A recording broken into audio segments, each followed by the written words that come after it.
Yo, if you know the game and you got notifications on, I will be doing giveaways. So only thing you have to do is watch 3 of the videos fully, like up 3 of the videos, and you will see the code. You will see the giveaway code. This is for my notifications gang only. Hit that subscribe button, turn on notifications. It's not going to be every time, but I will be doing giveaways often. Follow my Instagram and take a picture or send me a screenshot of you winning the giveaway. Dropping giveaways on these videos. So you gotta watch through them so you won't miss it. But anyways, y'all, let's get into this video. Yo, what's good YouTube? It's your boy Chuck. Now for this video, I will be reacting to rappers who is ready for the Opps. This is my first time watching this. Make sure I do subscribe, turn on notifications, follow all my social medias.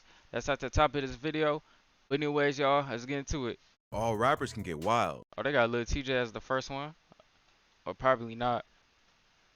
but some are crazier than others. Even though it's important to protect yourself, some rappers take it a step too far and expose their activities on camera. That's a fact. That's a fact. Here's a look at a few reckless rappers who have gotten themselves into trouble for being careless with a gun. Lil Xan. Lil Xan is a rapper known more for his viral antics than his music. He blew up back in 2018 with the track Betrayed, I wouldn't think that he was ready. Dang, okay. which quickly went viral thanks to the Cole Bennett directed music video.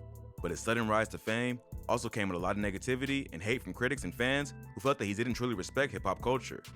Okay. I see why not. This hate reached an extreme after the rapper went to the Revolt TV show on Cloud 9 and said that Tupac was boring. In addition to rating topics like Xanax, net neutrality, He said Tupac was boring. Oh, no. I see why people hate you now. Kush, Bitcoin, and sex dolls, Lil Xan gave his opinion on the legendary West Coast rapper Tupac Shakur. When asked about Tupac, Lil Xan rated Pac a 2 out of 10 before shrugging and saying, "It's boring music." 2.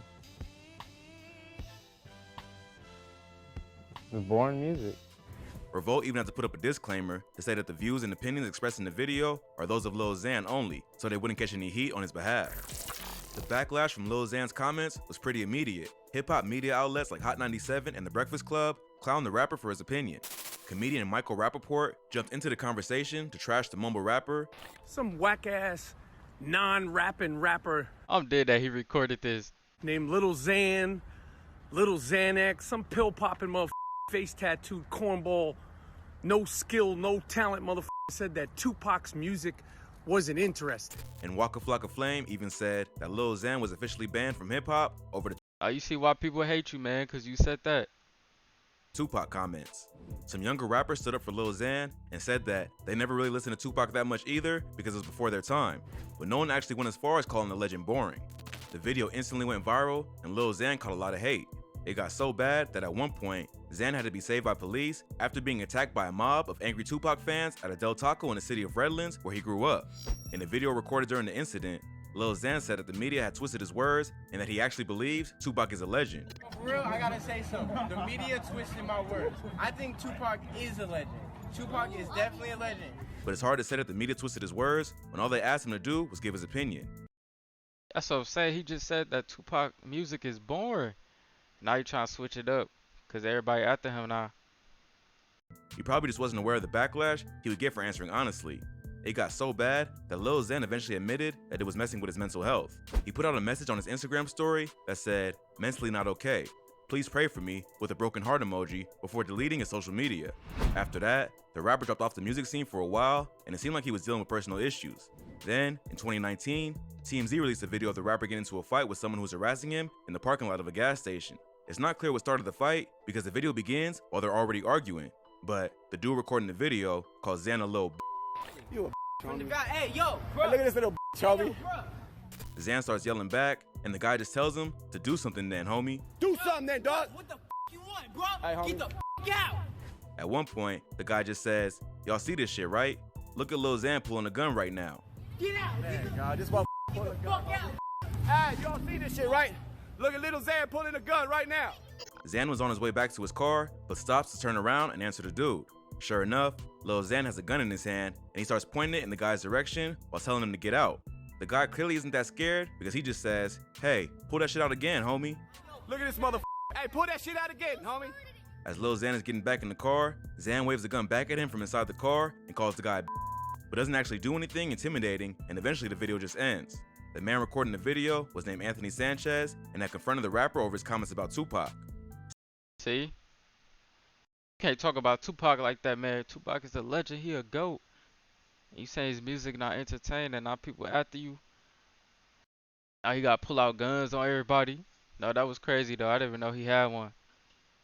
Sanchez eventually sued Lil Xan for assault and battery, claiming the rapper inflicted emotional damage on him. Lil Xan posted a message online after the incident and again blamed the media for trying to twist what happened and claimed he was only acting in self-defense. It's not clear what the outcome of the lawsuit was, but the Tupac comment was the beginning of the end for Lil Xan's music career.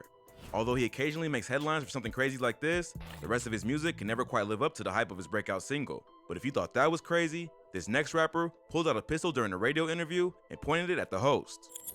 Boonk Gang. Boonk Gang, now known as John Gabbana, Man, he always be doing all type of crazy stuff.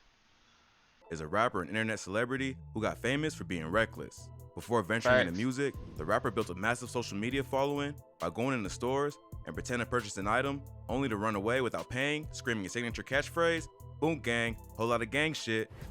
Whole gang, whole lot of gang shit, you know what I'm saying? Oh, we're enough with the diamonds in the bitch in the mall, you know what I'm saying? In the mall, you know what I'm saying? Got 100K right now, just, Nah, Boot Game was funny. you know what I'm saying? Whole lot of gang shit, you know what I'm saying? Got 100K in the mall, bitch. Whole gang! Often, he would end up destroying the inside of the store and other property in the process. Boonk has Hey, why he throw that Subway cookie at that dude? turned his life around and decided to focus on more positive endeavors. But for a while, he was one of the most reckless characters on the internet, which is really saying something. But like Lil Xan, after a while, all the negative attention began to affect his mental state. One of the wildest moments during Boonk's early days was when he pulled out a gun during a radio interview with Hollywood Oh yeah, I remember this. Unlocked. In January 2018, Boonk sat down with hosts Jason Lee, Melissa Ford, and Giovanni Watson to discuss his come-up and viral fame. And his finger on the trigger too, and he flexing all that money. Could have shot on accident. See, that's what happened, man, when you crazy. At one point in the interview, Boonk, who's also shirtless and flexing big wads of cash, pulls out his gun and casually points it at the show's creator, Jason Lee. Lee asks Boonk if the safety is on, and Boonk just replies, whole lot of gang shit. We're gonna turn it on right now. Hey, is the safety on that thing, man? Whole lot gang shit. Lee tells Boonk that he doesn't feel comfortable having a gun in the studio, and Boonk just responds by saying, want me to bust some shots? I wouldn't pull the gun out, and I don't feel comfortable having a gun in the studio.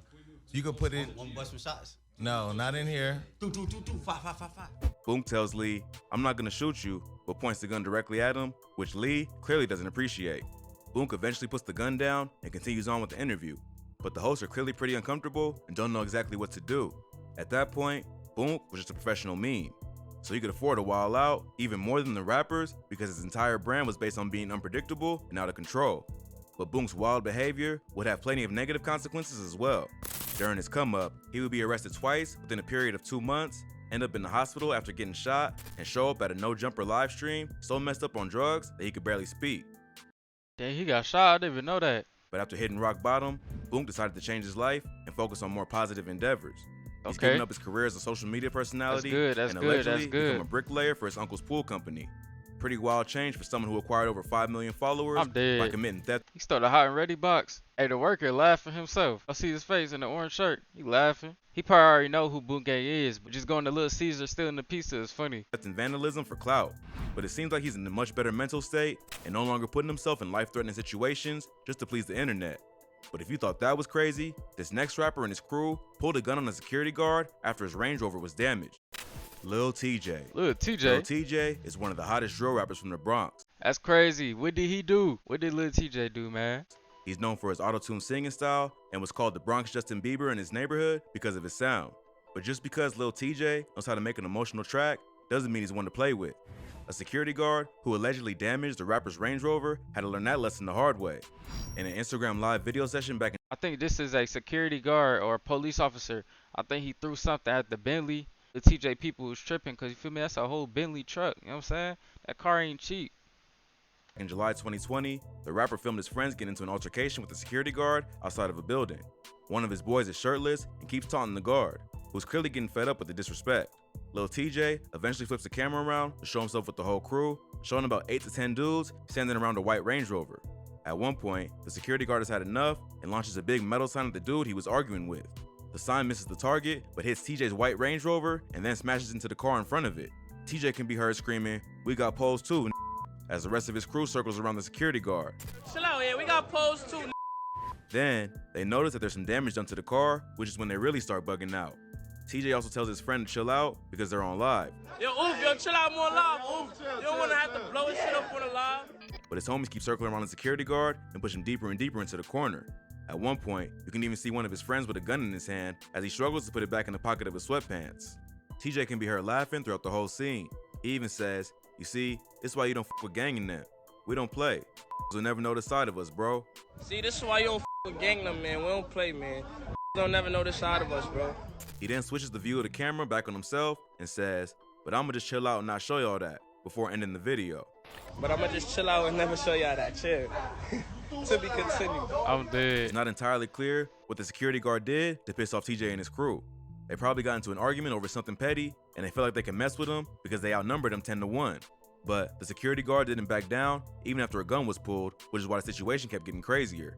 If that wasn't bad enough, just a few months later, TJ would be arrested after the police discovered drugs and guns in the vehicle he was driving in. Back in December 2020, TJ was riding in a car in Brooklyn with 4 other people when they were pulled over for failing to signal while changing lanes. While they were stopped, the cop allegedly smelled weed and decided to search the car. During the search, police found 4 loaded guns and a large amount of weed. No one took possession of the guns or drugs, so they were all arrested for criminal possession of a weapon, marijuana, and grand larceny. Just a few days before that, TJ and his friend were searched by an NYPD officer during a music video shoot. They patted down him and his friend while they were on live, but wouldn't explain why they were being searched. So it seems like the NYPD had their eye on TJ and were just waiting for him to slip up. The rapper needs to learn to be a bit more careful with how he moves, because the NYPD doesn't mess around when it comes to firearms, and if the rapper is caught with a gun again, he could end up doing some serious time. But if you thought that was wild, this next rapper pulled a gun out in the middle of a Vlad TV interview. GMEBE Bands. GMEBE Bands, also known as Billy the Kid, was a white rapper from Chicago who was allegedly affiliated with the Black Peace Zones. The rapper first gained attention after doing an interview with DJ Vlad alongside 5 other dread-headed Chirac savages, where he broke down his affiliations and background in the streets. In the middle of the interview, he even pulls a pistol out of his pocket to show Vlad and everyone else that he's not playing around. Apparently, when the Vlad TV crew first discovered BMEBE Bands, they posted a video for his song Demons on their website with the I think Vlad, I think he a whole police officer. Cause he be asking all types of questions that interviews not supposed to be asking. But for this dude to do that and pull out a gun during the interview is crazy. title Next Slim Jesus, white Chicago drill rapper GMEBE Bands. The video shows Bands in a white polo with a backpack on, going wild with a bunch of other gang members holding sacks of cash and money. Vlad said that he made that the title because he knew it would get a reaction. But GMEBE Bands clearly wasn't feeling the comparison. For those who don't remember, Slim Jesus was the white drill rapper who came out and said he wasn't actually about that life, just talks about it because it sounded cool. Bands tells Vlad that he's not the next Slim Jesus because he's been out way longer than him. The reason his music didn't go viral is that it's clearly more authentic. He said, "There ain't no foolery, motherfuckers using CO2 guns." As he says this, he even reaches into his own pocket and pulls out an actual pistol to show Vlad he's serious.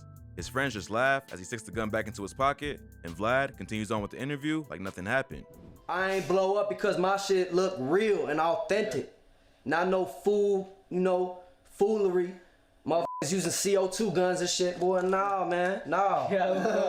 Nah. It ain't like that. Bands had a quick viral moment with that interview and will go on to rack up millions of plays on tracks like Boss Freestyle and When I Die. But unfortunately, the rapper's life would be tragically cut short after he would be kidnapped and murdered by 2 people that were allegedly his friends. But what the rapper said in the Vlad TV Yeah, he got backdoored by his own homies. That's tough. interview is true, that the reason his music didn't get more attention was that there wasn't enough of a gimmick to make it go viral.